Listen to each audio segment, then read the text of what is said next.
Cuando se calma el bullicio de la ciudad y se van apagando las luces de la casa, se enciende la luz del entendimiento. Desde este momento comienza Puerto de Libros, librería radiofónica, programa que contiene todos sus elementos tipo A. Puede ser escuchado por niños, niñas y adolescentes sin la supervisión de padres, madres o representantes. Comienza Puerto de Libros, librería radiofónica.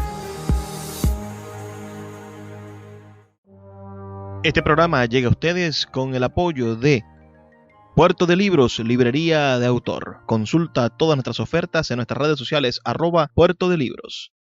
Sultana del Lago Editores, empresa zuliana de servicios editoriales. Conviértete en autor. Contáctalos en su página web sultanadelago.com.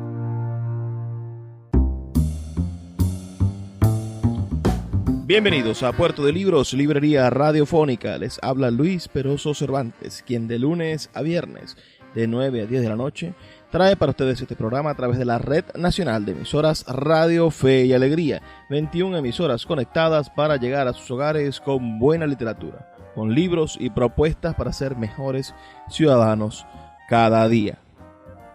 Esta noche tendremos el honor de compartir con el gran poeta e intelectual Rafael Arraiz Luca, quien nos dio la posibilidad de encontrarnos con él de manera virtual, pero que ha quedado esta entrevista para que todos ustedes puedan disfrutarla.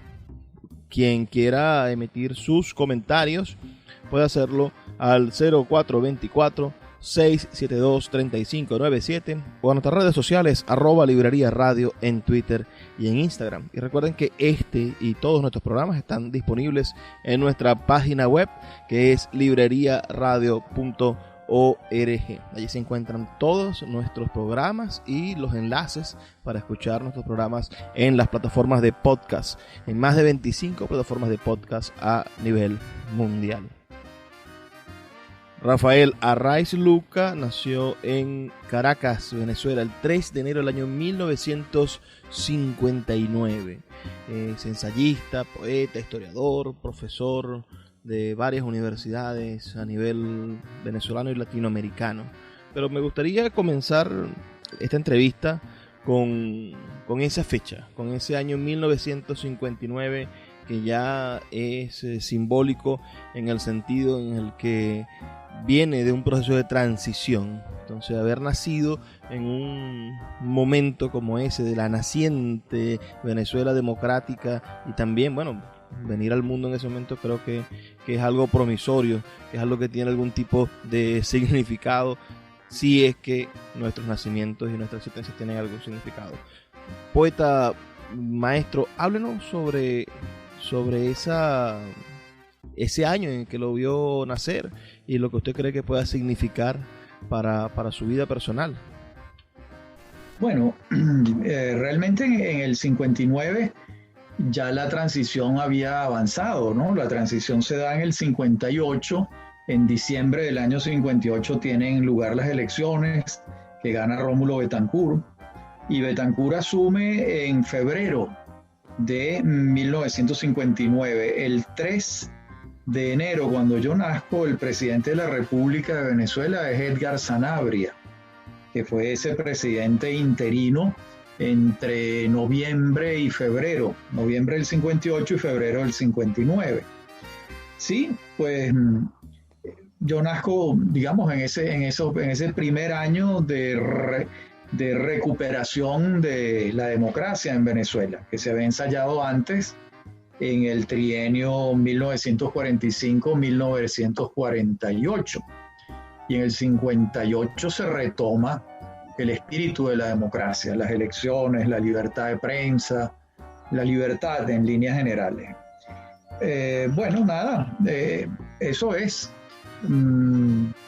Yo mis más antiguos, los más lejanos recuerdos que tengo siendo un niño, en mi casa vivíamos en El Paraíso, cerca quedaba un cuartel y recuerdo yo tendría 3, 4, 5 años, estoy hablando del año 63, 64, el gobierno de Betancur enfrentaba la insurrección de la izquierda guerrillera y ya había enfrentado también la insurrección de los militares perejimenistas, que intentaron también derrocarlo. Fue un periodo de muchas convulsiones políticas, y como vivíamos cerca de un cuartel, como te decía, pues a cada rato me tocaba escuchar ráfagas de ametralladoras.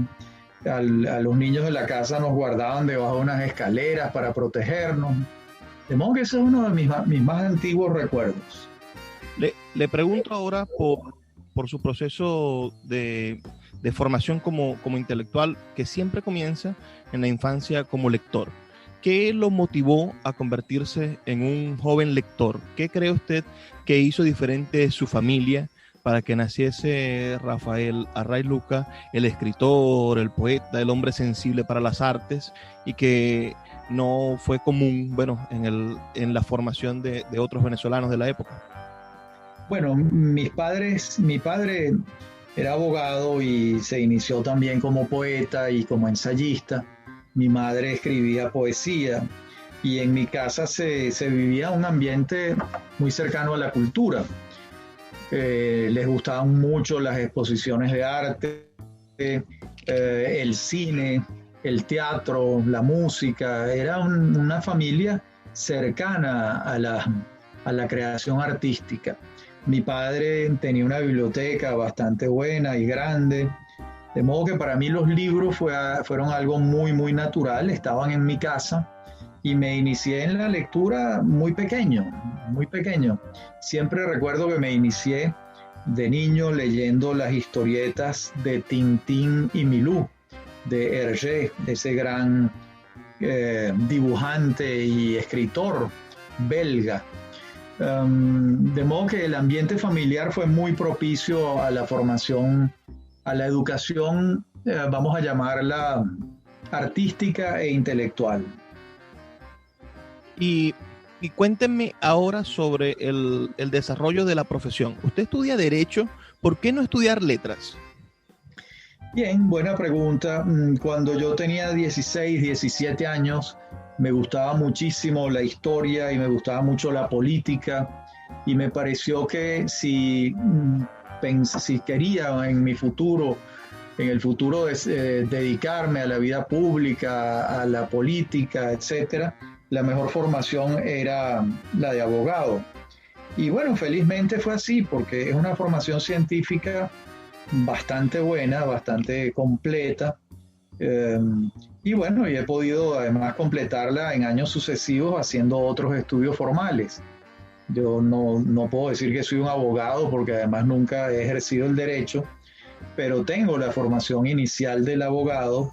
Después hice una especialización en comunicaciones integradas, después hice una maestría en historia de Venezuela y finalmente hice un doctorado en historia y me doctoré en historia ya unos cuantos años después. De modo que esa es mi formación académica. Le pregunto ahora por la otra formación, por ese espacio maravilloso, casi idílico, digamos, para aquellos que leemos la historia de la literatura venezolana, que fue el taller Calicanto. Cuéntenos cómo llega usted a ese espacio y cuánto tiempo estuvo y de qué forma funcionaba ese hervidero de talentos que nos dio todas las voces de los años 70 y 80. Bien, yo llego al taller Calicanto el año 79 y estuve allí hasta que el taller desapareció. El taller desaparece el año 1983 y comenzó a funcionar en el año 1976, de modo que Antonia Palacios guió ese taller durante 7 años. Era un espacio realmente maravilloso. La casa de Antonia, una casa muy bella. Había la mesa del comedor, que era donde trabajábamos, era una mesa redonda que se presta para eso. Antonia solo ofrecía agua y café, e insisto, solo agua y café, y se trabajaba muy, muy seriamente los textos. Todas las semanas alguien decía que para la semana que viene iba a presentar textos y se presentaba con sus fotocopias. y todos los miembros del taller participábamos en la discusión, en las observaciones. De modo que fue una formación realmente extraordinaria. Ya al final del taller, Antonia había perdido mucho la audición, pero sin embargo logramos poner unos micrófonos con unas cornetas, de manera que las cornetas, ella quedara muy cerca de las cornetas y pudiera escuchar todo lo que decían los participantes en el taller.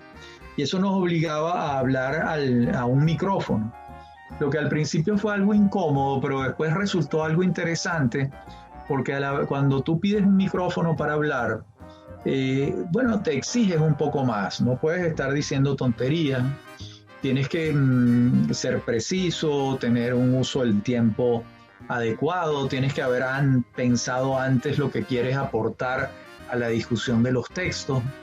De modo que fue una educación, la práctica del taller literario en Calicanto fue muy, muy buena. Me preguntabas cómo llegué yo allí. Bien, llegué allí por amigos comunes y por una de mis hermanas, Leonor, que participó en ese taller, fue unas 2 o 3 veces, no como escritora, sino como dibujante, como pintora, y le pareció que era un sitio muy bueno para mí, y me dijo, oye, ¿por qué no te acercas? ¿Por qué no le tocas la puerta a Antonia? Y bueno, lo hice y fue muy, muy sencillo, como era entrar allí en el taller Calicanto. Una vez que te aceptaran, por supuesto. El taller no estaba abierto a cualquiera que quisiera ir. Había que mandar un buen conjunto de textos y se hacía una evaluación en el grupo y se determinaba, bueno, aquí hay una voz que puede ser importante en el futuro, porque todos éramos unos muchachos de 20 años, 21 años. Claro, claro que sí.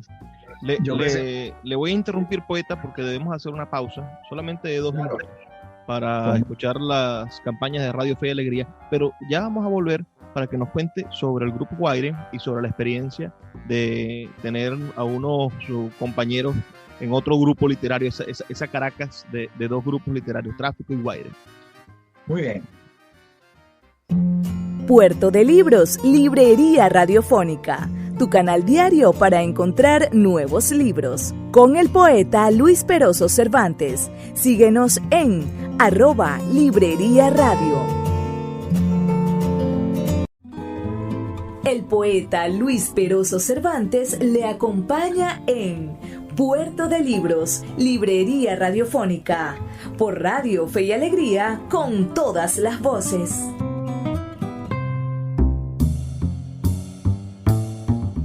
Seguimos en Puerto de Libros, Librería Radiofónica. Me encuentro nada más y nada menos que con Rafael Arraiz Luca, uno de nuestros escritores más prolíficos. Ustedes podrán también enviar sus opiniones al 0424-672-3597 o a nuestras redes sociales @Librería Radio en Twitter y en Instagram. Pero en este momento me gustaría concentrarme en esa Caracas de los años 80, en esa juventud de Rafael Arraiz Luca, que compartió con hombres y mujeres maravillosos que aún están haciendo historia en nuestra literatura y en nuestras diferentes expresiones humanísticas. Allí están entonces los grupos Guaire y Tráfico, quienes protagonizaron casi 10 años de encuentros y desencuentros, de polémicas en los periódicos, de una forma de atizamiento literario que no ha tenido en nuestra historia de la literatura otro capítulo parecido.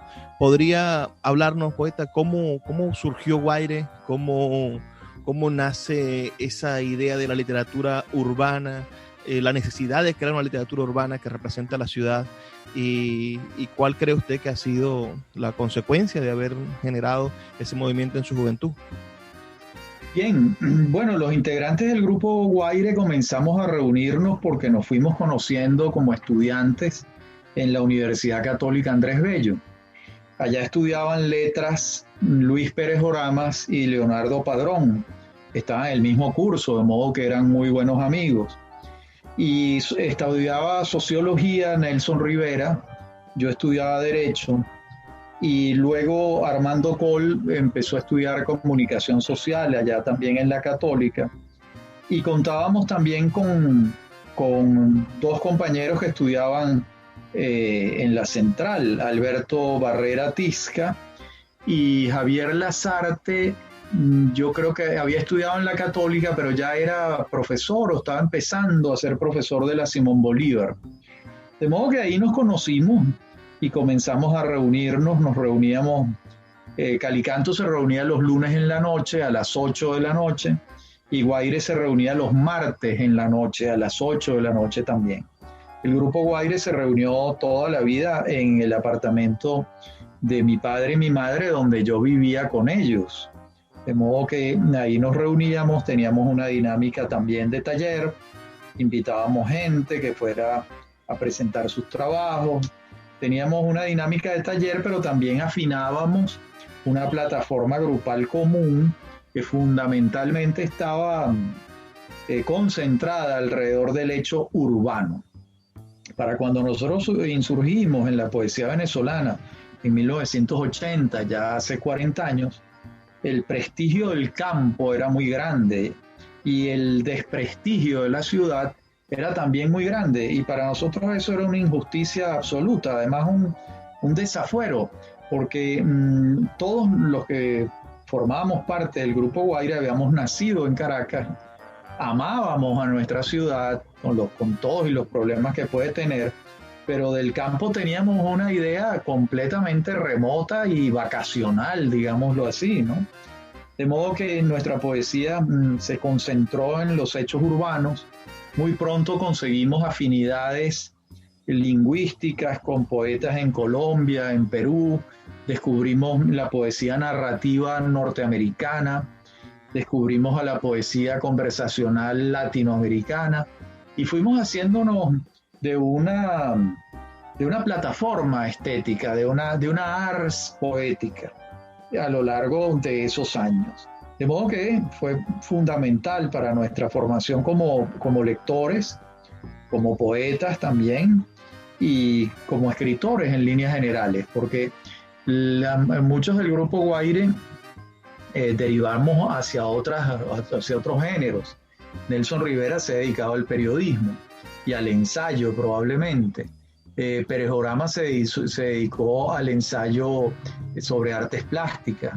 Padrón se mantuvo como poeta, claro, pero con una producción muy extensa en el mundo de las telenovelas y de los guiones cinematográficos. Armando Coll se realizó en el mundo del periodismo, y yo sobre todo me he dedicado al ensayo como género, ¿no? Al ensayo literario y de ámbito histórico. Eso es, Luis. La acción de esos años 80, pensemos en que los años 80, usted como historiador tendrá un criterio más construido sobre esto, pero a mí, que soy del 89, nací en el 89, siento que la semilla del mal, que el comienzo de todas nuestras desgracias, está cifrado en aquel Viernes Negro, y que parecía que el país no se dio cuenta de todo lo que desencadenaría mantener un país con un discurso que ignoraba la corrupción, mantener un país que crease las diferencias sociales a pesar de empezar a ser un país que estaba en una constante inflación.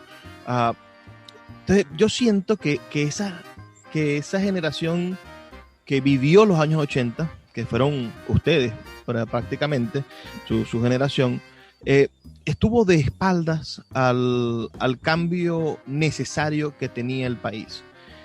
No lo estoy acusando de nada, todo lo contrario, creo que usted es la voz más crítica de su generación, una de las personas que se ha mantenido siempre junto con otros hombres de los medios y de la actividad intelectual en constante reprimenda hacia las vendas que nos ponemos en los ojos para no ver la realidad.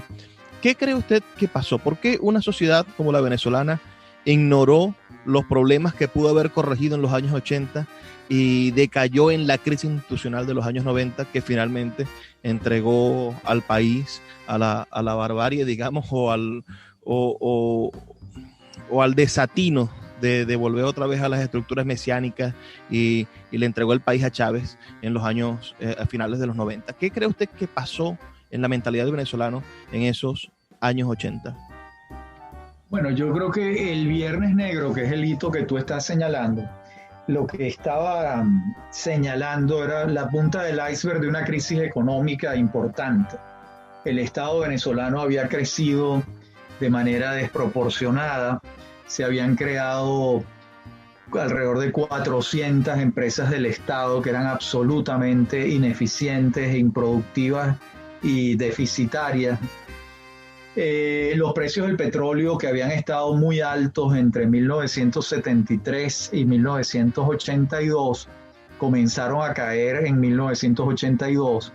Y lo que hace el Viernes Negro es señalar que la economía venezolana, tal y como está, es inviable. Es decir, que los recursos petroleros para mantener un estado petrolero dispendioso e ineficiente ya no eran suficientes. Y es entonces cuando tiene el Banco Central de Venezuela, establece por primera vez en nuestra historia un control de cambio, se va a crear la oficina de Recadi para distintos tipos de cambio en la paridad con el dólar, y va a comenzar la inflación. Venezuela no había conocido la inflación nunca, hasta 1983, que es cuando comienza a manifestarse la inflación, por supuesto, en unos niveles ínfimos en comparación con lo que hemos vivido en los últimos 4 años, desde el año 2016-2015, ¿no? De modo que el Viernes Negro lo que te está señalando es que el modelo económico de industrialización sustitutiva de importaciones, de una economía protegida por el Estado, del Estado empresario, ese modelo estaba haciendo aguas y que se hacía necesario una reformulación del tamaño del Estado y una reformulación de la participación de la empresa privada en el desarrollo nacional, dándole una mayor cabida a la empresa privada, que hasta ese entonces se había reducido mucho en la misma proporción que habían crecido los ingresos petroleros producto de la renta petrolera. De modo que eso es lo que es el Viernes Negro, una crisis del sistema económico que arrastró también al sistema político. En 1989 usted asume la presidencia de Monte Ávila Editores. Correcto. Y yo entiendo que esa década de los 90, aunque la llaman la generación perdida de Latinoamérica, bueno, en Venezuela tuvo cambios políticos e institucionales importantísimos, ¿no? Pues la descentralización, por ejemplo, fue significativamente positiva para las regiones venezolanas y sintieron un cambio cultural, administrativo y de progreso debido a que atendían sus propios intereses. Monte Ávila también fue un hito en su vida. ¿Qué aprendió usted de ese paso por la administración pública? Mucho. Debo decirte que yo cuando asumo Monte Ávila en 1989, yo tenía ya 9 años trabajando en la administración pública. Había comenzado en 1980, primero en la Galería de Arte Nacional, después había estado en la revista Imagen, y después había estado en el Banco Central de Venezuela, y después había vuelto a la Galería de Arte Nacional. Cuando el maestro Abreu me ofrece la presidencia de Monte Ávila, yo era subdirector de la Galería de Arte Nacional. Y mira, aprendí mucho. Primero tenía 30 años cuando asumí Monte Ávila y fue un conjunto de factores imprevistos. La empresa estaba completamente quebrada, tan quebrada estaba que había perdido los derechos de autor de Rómulo Gallego.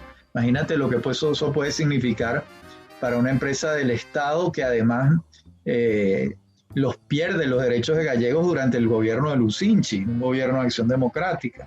Claro. De modo que cuando a mí me ofrecen Monte Ávila, me la ofrecen a mí porque nadie la quería. nadie quería aquello. Y bueno, yo no tenía nada que perder y la asumí y tuve el respaldo del maestro Abreu para poder sacar a flote la empresa y pasamos de producir 29 títulos al año, pasamos a producir 114 títulos al año.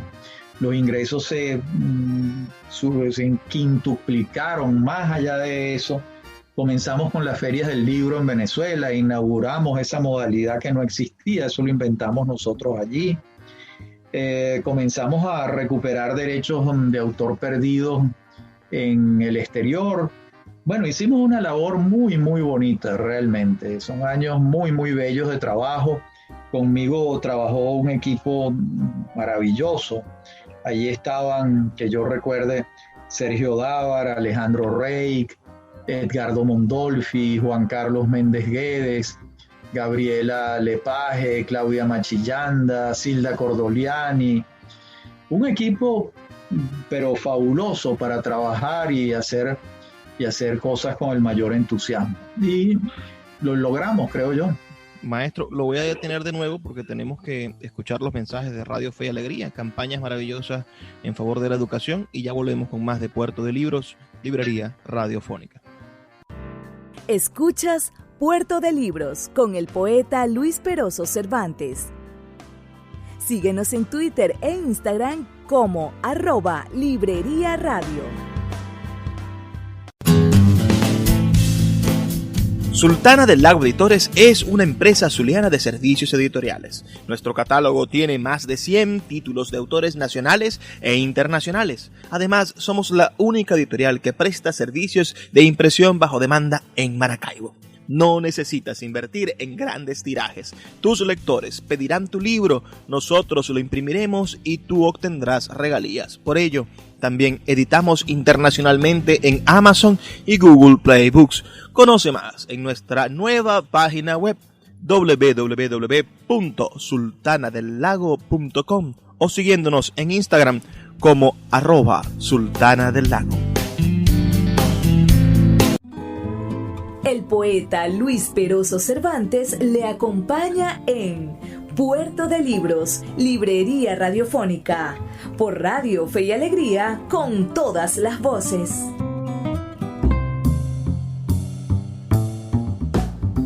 Seguimos en Puerto de Libros, Librería Radiofónica, y estamos en línea con el poeta, historiador, ensayista. Sobre todas las cosas le gusta llamarse así, pero yo también lo llamaría influencer, debido a que a veces sus tweets llegan a infinidad de retweets y la gente admira y sigue cada una de sus palabras, por más que sea en pocos caracteres. Me refiero al escritor venezolano Rafael Array Luca, quien ha hecho entrevistas maravillosas. En YouTube se consiguen entrevistas hechas para la televisión y entrevistas hechas en sus programas de radio que son verdaderamente exquisitas. Y yo de verdad adoro su tono de voz, que es ese sublime en muchos sentidos, y su manejo del lenguaje en los medios de comunicación es verdaderamente un hito, un ejemplo a seguir, una forma de elegancia que todos los que estamos detrás del micrófono quisiéramos tener e imitar. Maestro Array Luca, le quiero preguntar ahora por la empresa privada. Usted también es iniciador del mecenazgo de las empresas privadas hacia la cultura con la Fundación para la Cultura Urbana.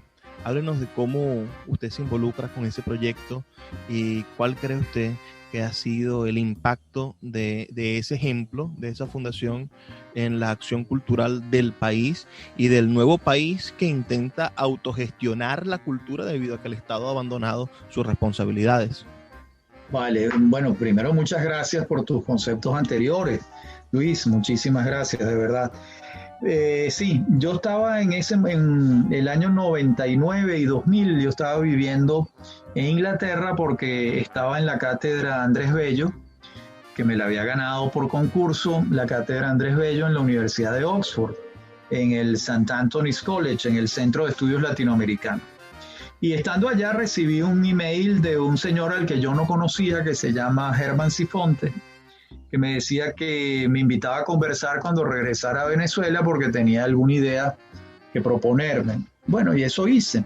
Al regresar lo contacté, nos tomamos un café, él presidía una casa de bolsa que estaba creciendo mucho y querían tener una participación en la vida cultural venezolana.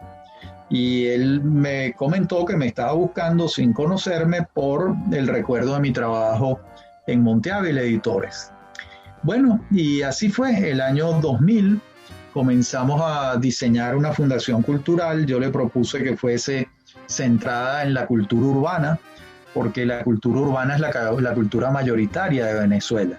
El 86% de los venezolanos vivimos en ciudades de más de 100.000 habitantes. De modo que la cultura campesina, campestre, que está muy bien, es minoritaria en Venezuela, y la cultura urbana no había sido estudiada de manera específica por alguna fundación privada que se dedicara a ello.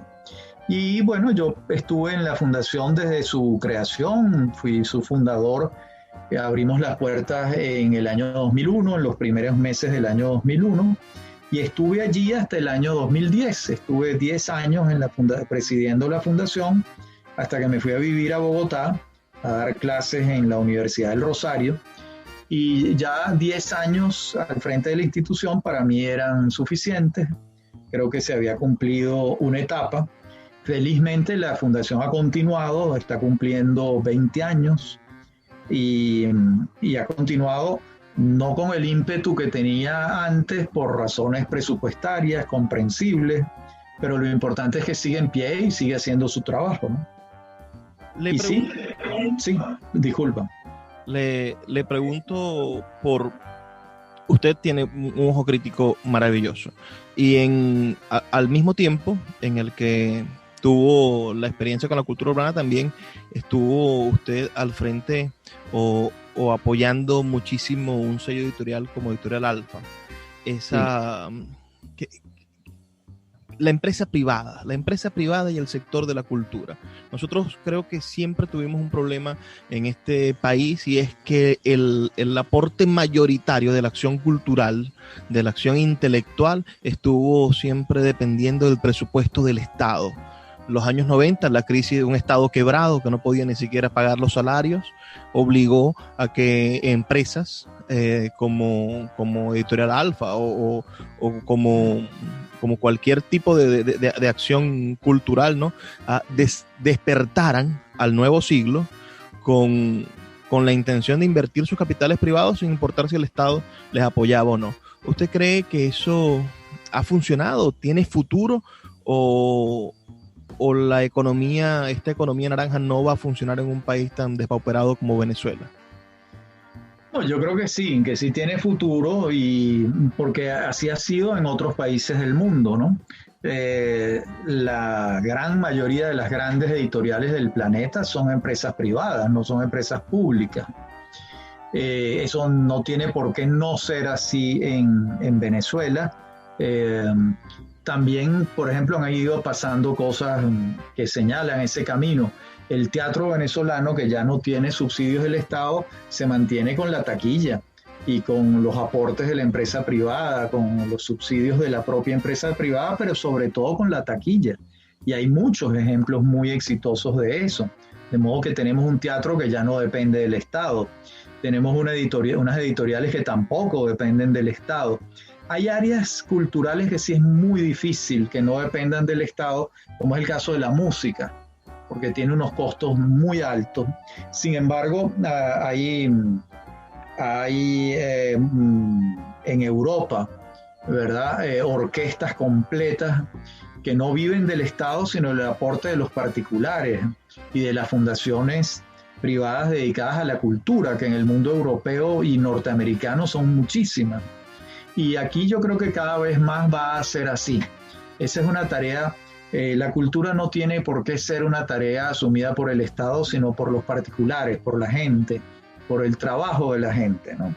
Yo confío que eso va a ser así, y va a ser mejor que sea así. porque esas instituciones no dependerán entonces de quién está en el gobierno, sino podrán desarrollarse con tareas previstas a mediano y a largo plazo. De modo que en ese sentido soy optimista, por supuesto. La Venezuela actual es muy difícil ser optimista con la situación que tenemos, pero estamos hablando, entiendo yo, a mediano y a largo plazo. Y en ese sentido, sí.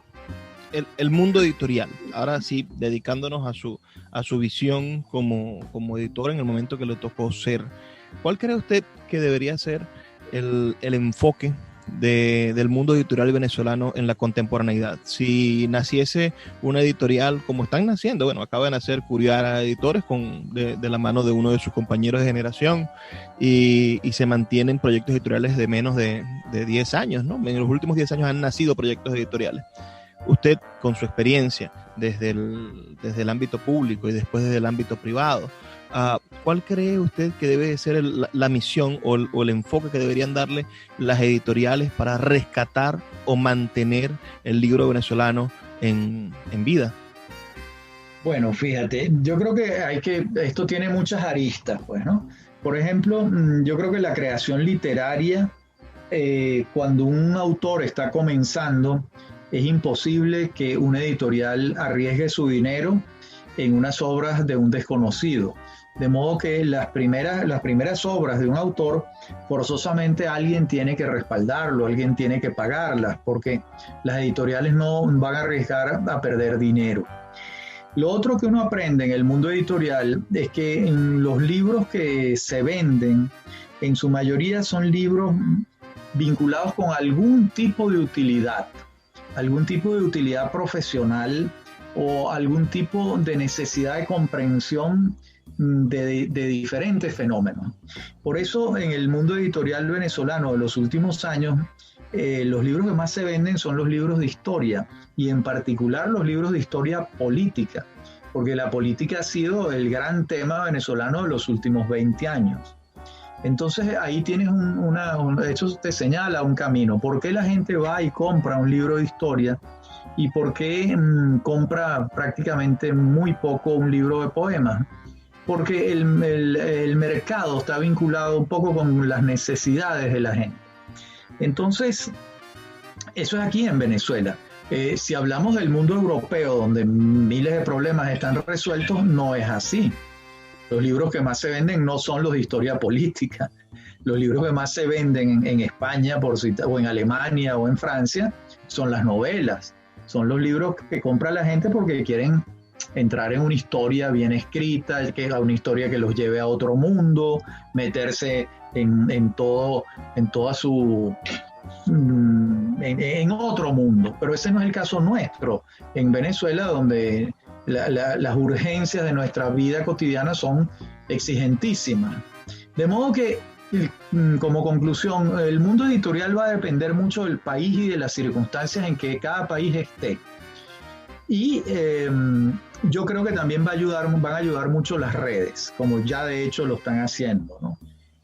Yo creo que, por ejemplo, la poesía, que es un género con tan poquísimos lectores, creo yo que va a prosperar en las redes, ¿no?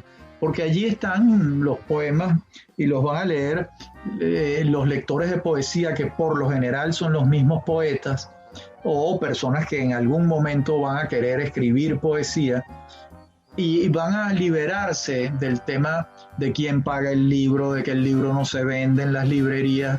Todo eso, las redes van a contribuir a que se decanten estos universos en ese sentido, ¿no? Creo que eso son unas buenas noticias, ¿no?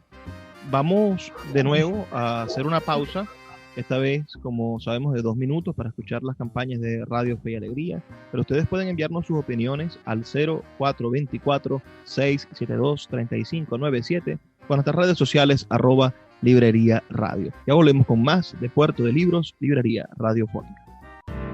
Escuchas Puerto de Libros con el poeta Luis Peroso Cervantes. Síguenos en Twitter e Instagram como @Librería Radio.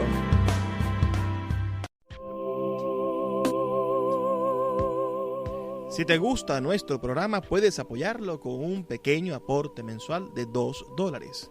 Un acto de micromecenazgo puede mantener en línea nuestro programa a través de nuestras plataformas virtuales y de la Red Nacional de Emisoras Radio Fe y Alegría. Sé parte de la manera en la que transformamos la realidad y el pensamiento a través de la literatura. Apóyanos para seguir llevando a tus hogares Puerto de Libros, librería radiofónica. Más información al 0424-672-3597. El poeta Luis Peroso Cervantes le acompaña en Puerto de Libros, librería radiofónica, por Radio Fe y Alegría, con todas las voces.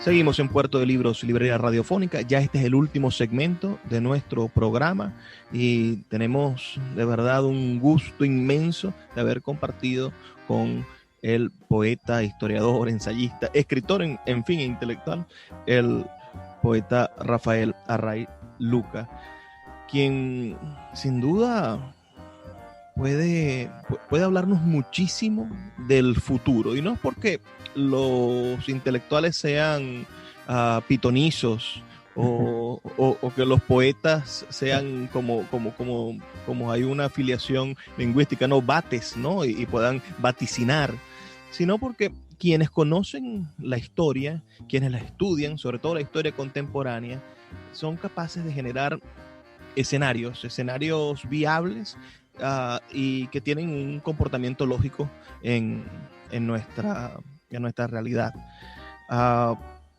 Yo vengo diciendo desde hace un tiempo, yo quizás no soy tan optimista en relación a los cambios políticos, ¿no?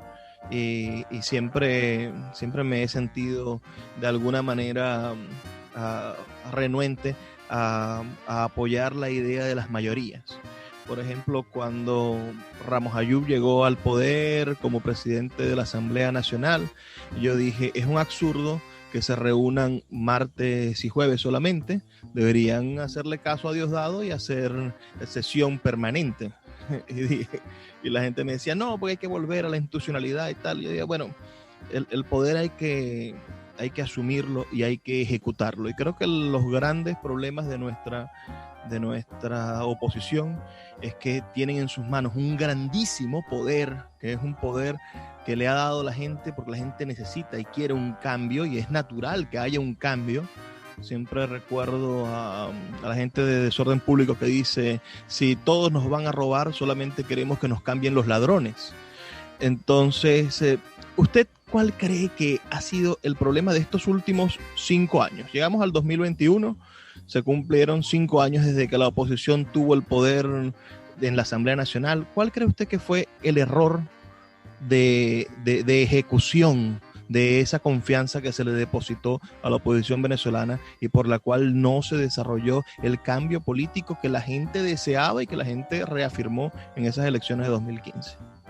Bueno, que el gobierno no quería ningún tipo de cambio, porque el gobierno comenzó a desconocer a la Asamblea Nacional del 2015 prácticamente de inmediato, y se separaron de la Asamblea de inmediato. Comenzaron las persecuciones a los diputados se fueron al exilio.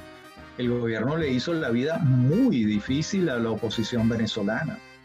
De modo que la responsabilidad de eso no es de la oposición, sino de las dificultades que le planteó el gobierno, tremendas, a la oposición venezolana. Responsabilidades tiene la oposición en otras formulaciones. La idea mágica de que iba a haber un cambio de gobierno es una idea mágica, poco realista. La idea de que una vez que se había alcanzado la asamblea, lo que venía era coser y cantar, tampoco era cierto. De modo que, bueno, han sido muchos desengaños para la población venezolana en los últimos años. Sin embargo, bueno, yo creo que poco a poco todos hemos ido aprendiendo. No solo la oposición, sino el gobierno también.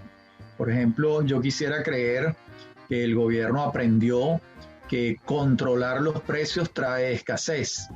Ahora dejó de controlar los precios y se acabó la escasez. El gobierno aprendió que si abría las fronteras para los productos importados que se requerían, los productos iban a circular en Venezuela y iba a minorarse la escasez.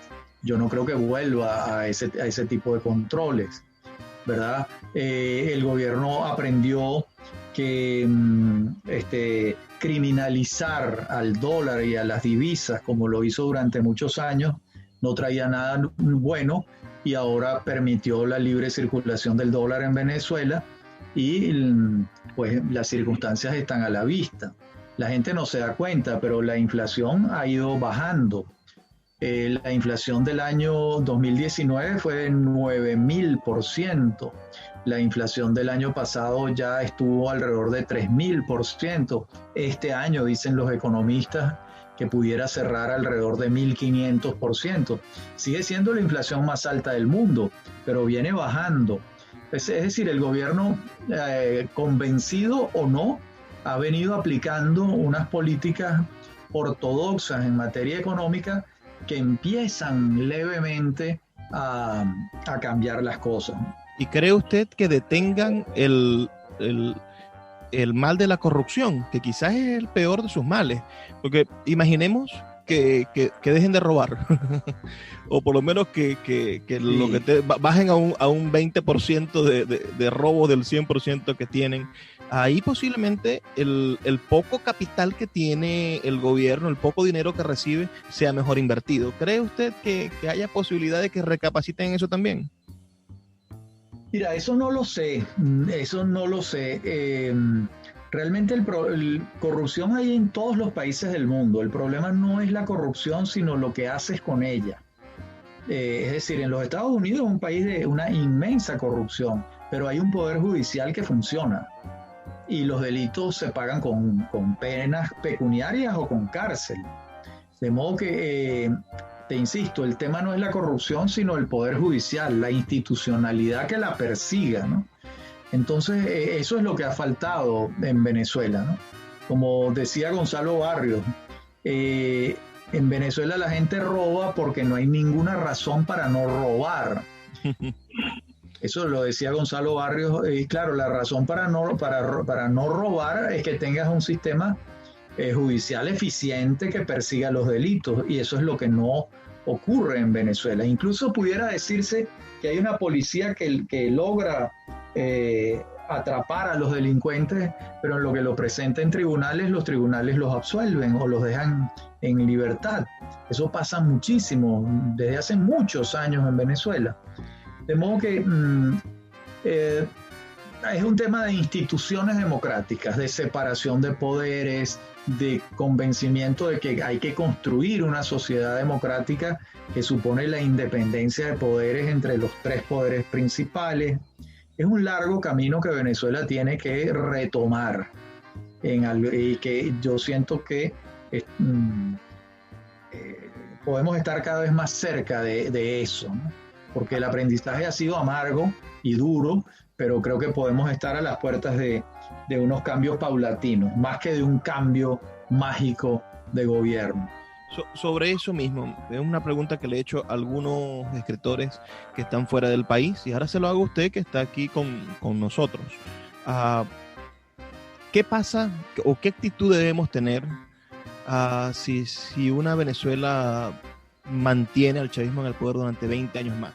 Yo creo que entre todos los escenarios posibles, que el chavismo mute y cree un equilibrio que de cierta manera produzca un mínimo de bienestar por encima del malestar que ya tenemos, mejoren los servicios de agua, mejore el servicio eléctrico y se aplaque de alguna manera las mafias de crimen organizado.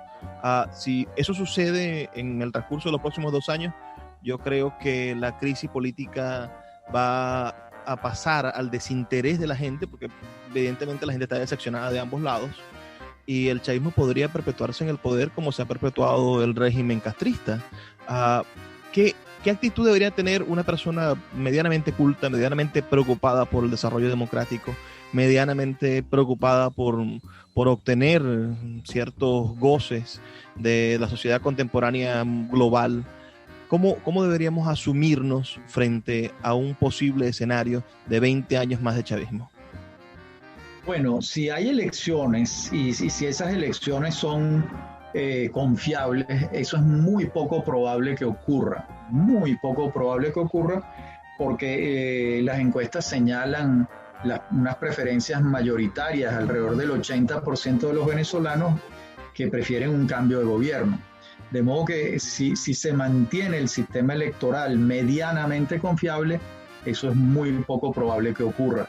Si el chavismo sufre una metamorfosis profunda y sus líderes, los que sustituyan a Nicolás Maduro, ofrecen un país más parecido al país que quiere la gente, es posible que sobreviva el chavismo, pero ya siendo otra cosa, ya siendo otra completamente un movimiento distinto al que fue en su nacimiento. Este tipo de metamorfosis ha ocurrido en muchos lugares del mundo. El peronismo fue cambiando con la Argentina durante 80 años. El PRI mexicano fue cambiando con México durante muchos años. De modo que los partidos, las fuerzas políticas también van cambiando. Yo no descarto que eso ocurra, siempre y cuando esas fuerzas se adapten a las necesidades, a lo que la gente está reclamando. ¿Qué está reclamando la gente? Un país normal, donde el agua llegue, donde la luz no se vaya, donde la propiedad privada se defienda, se respete, donde se pueda trabajar, producir, prosperar, donde los sistemas educativos públicos y privados sean de primer orden. Eso es lo que la gente quiere. Y la gente va a respaldar a quien ofrezca esto de manera verdaderamente fehaciente. Eso es lo que creo, ¿no? Sin duda ha sido una experiencia maravillosa poder escucharlo, maestro.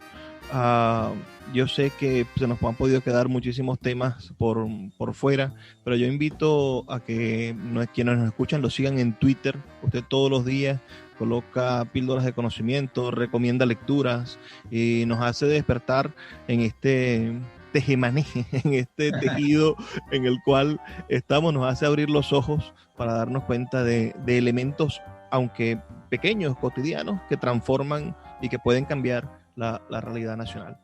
Solamente quisiera pedirle para cerrar un mensaje para nuestra audiencia y quizá un mensaje de esperanza para quienes nos están escuchando.